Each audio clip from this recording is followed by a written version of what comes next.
നമസ്കാരം. കലാകൗമുദി ഓൺലൈനിലേക്ക് സ്വാഗതം. NCP സംസ്ഥാന അധ്യക്ഷ സ്ഥാനം രാജിവെച്ച PC ചാക്കോ ഇനി എങ്ങോട്ട് പോകും? ഒന്നുകിൽ കോൺഗ്രസിലേക്ക് തിരിച്ചു പോകണം, അല്ലെങ്കിൽ BJPയിൽ ചേരണം. കോൺഗ്രസിലേക്ക് തിരിച്ചു പോയിട്ട് വലിയ കാര്യമൊന്നുമല്ല. അവിടെ ആരും ചാക്കോയെ മൈൻഡ് ചെയ്യുക പോലും ചെയ്യില്ല. കോൺഗ്രസിൻ്റെ കോലായിൽ ഒരു പായ പോലും PC ചാക്കോയ്ക്ക് കിട്ടുകയില്ല. അത് അദ്ദേഹത്തിന് നന്നായി അറിയാം. പിന്നെയുള്ളത് BJP ആണ്. BJPയിലെ ചില നേതാക്കളുമായി ചാക്കോ രഹസ്യ ചർച്ചകളൊക്കെ നടത്തിയെന്നാണ് അറിയുന്നത്. NCP വിട്ട് BJPയുടെ ദേശീയ നേതാക്കളുമായി നടത്തിയ ചർച്ചയുടെ ഭാഗമായി ആ പാർട്ടിയിൽ ചേക്കാറാനുള്ള ചില നീക്കങ്ങൾ ഇപ്പോൾ PC ചാക്കോ നടത്തുന്നു എന്നാണ് വിവരം. നേരത്തെ NCPയിലെ പടലപ്പിണക്കം രൂക്ഷമായപ്പോൾ തോമസ് കെ തോമസിനെ മന്ത്രിയാക്കണം, അതിന് ശശീന്ദ്രനെ മന്ത്രിസ്ഥാനത്ത് നിന്ന് മാറ്റണമെന്ന് മുഖ്യമന്ത്രി പിണറായിയോട് ചാക്കോ ആവശ്യപ്പെട്ടപ്പോൾ പോയി പണി നോക്കാനായിരുന്നു ഉത്തരം.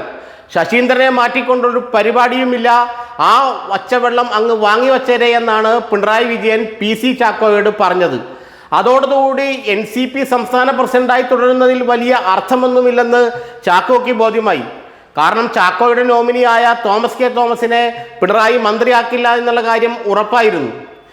ശശീന്ദ്രനാകട്ടെ ദശാബ്ദങ്ങളായി പിണറായിയുടെ വിശ്വസ്തനാണ്, അടുത്ത സുഹൃത്താണ്.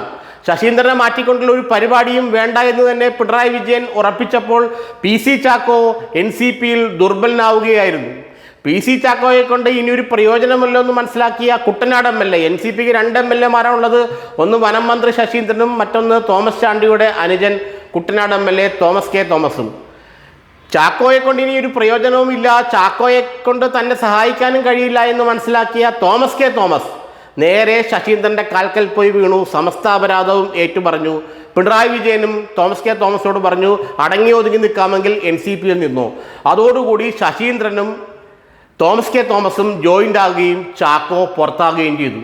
ഇതോടുകൂടിയാണ് ചാക്കോയ്ക്ക് പിന്നെ NCPയിൽ നിക്കക്കള്ളി ഇല്ലാതായത്.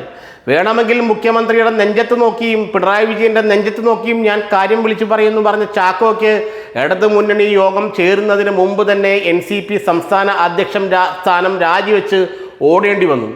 ഇനി കോൺഗ്രസിലേക്ക് പോയിട്ട് കാര്യമില്ല എന്ന് ചാക്കോയ്ക്ക് മനസ്സിലായിട്ടുണ്ട്. അതിനുള്ള ചില ശ്രമം നടത്തിയപ്പോഴേക്കും അവിടെ വാതിൽ അടച്ചു കഴിഞ്ഞിരുന്നു. ചാക്കോയെ പോലുള്ള ഇടുക്കാച്ചരക്കുകളെ ഇനി കോൺഗ്രസിലേക്ക് കൊണ്ടുവന്നിട്ട് യാതൊരു കാര്യമില്ലെന്ന് ആ പാർട്ടിക്ക് തന്നെ അറിയാം. പിന്നെ രക്ഷ BJP ആണ്. കേരളത്തിലെ BJPയിൽ ഇപ്പോൾ ആരെ കിട്ടിയാലും എടുക്കുന്ന അവസ്ഥയിലാണ്. PC ചാക്കോയെ പോലൊരു ദേശീയ നേതാവ്, പാർലമെൻറ്റിലൊക്കെ കോൺഗ്രസിന് വേണ്ടി തിളങ്ങിയിരുന്ന, പലപ്പോഴും സ്പീക്കറുടെ ചെയറിലിരുന്ന് ലോക്സഭ നിയന്ത്രിച്ചിരുന്ന ചാക്കോയെ കിട്ടിയാൽ കേരളത്തിൽ BJPക്ക് അത് വലിയൊരു നേട്ടമാകുമെന്നാണ് അവരുടെ കണക്കുകൂട്ടൽ. ഇത് ചാക്കോയ്ക്ക് നന്നായി അറിയാം. അതുകൊണ്ട് ചാക്കോയാകട്ടെ ചില BJP നേതാക്കളുമായിട്ട് രഹസ്യ സംഭാഷണങ്ങൾ നടത്തിയെന്നാണ് അറിയുന്നത്. ഏതായാലും ഇപ്പോൾ കിട്ടുന്ന വിവരം അനുസരിച്ച് ചാക്കോയ്ക്ക് ലഭിക്കാവുന്ന ഏക വഴി BJPയിലേക്കുള്ള പ്രവേശനം തന്നെയാണ്. BJPയുടെ അഖിലേന്ത്യാ നേതൃത്വവുമായി JP നഡ്ഡ അടക്കമുള്ള, അമിത്ഷാ അടക്കമുള്ള BJPയുടെ ഉന്നത ദേശീയ നേതൃത്വവുമായി ചാക്കോയ്ക്ക് നല്ല ബന്ധവുമുണ്ട്. കാരണം അദ്ദേഹം 10-15 വർഷം ലോക്സഭയിൽ പാർലമെൻറ്റിൽ ഇരുന്ന ആളാണ്. ഉത്തരേന്ത്യയിലെ പല നേതാക്കളുമായിട്ടും അടുത്ത ബന്ധമുണ്ട്. അതെല്ലാം ഉപയോഗപ്പെടുത്തി പതിയെ BJPയിലേക്ക് ചുവടുമാറാനാണ് ചാക്കോ ആഗ്രഹിക്കുന്നതെന്നാണ് ഇപ്പോൾ ലഭിക്കുന്ന സൂചന.